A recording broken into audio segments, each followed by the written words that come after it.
kazandığını salınca almayı karar verir. Ya güzel oynuyor ama bir de arkadaş lazım. Park setini alırken bir de arkadaş hediye ediyorlar. Arkadaş geliyor da bile. Kubilay. Kubilay.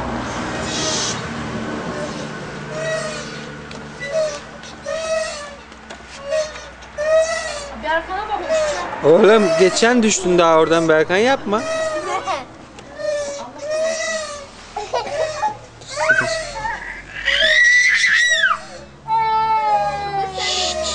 Sakin sakin. Fazla havaya güneş güzel. Üzümünü çek, üzümünü. Evet, üzümlerimizi çekelim. Onlar yanıyor ama. Kırmızı olacak yakında, o zaman yiyeceğiz. Kurtardım. Aferin. Ödül verelim sana. Bunu kapattın mı? Yok.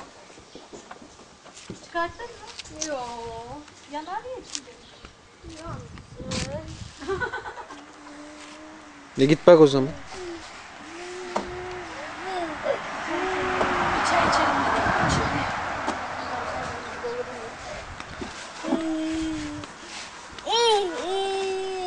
Şevval. Tamam ben gidiyorum, evet. Evet. Sen Sunay abla giderken gidiyorsun ama kişi biliyorsun yani. Yok yok, gideceğim.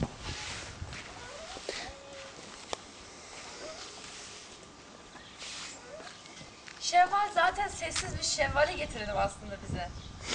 Yani yokluğu, varlığı belli olmadığı için.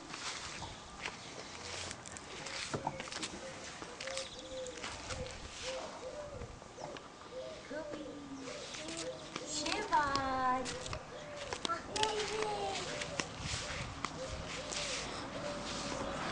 Bu ne?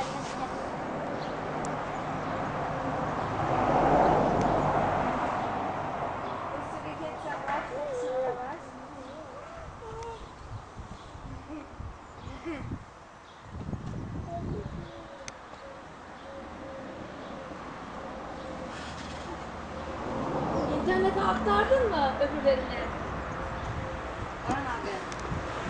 Aktaracağım bugün.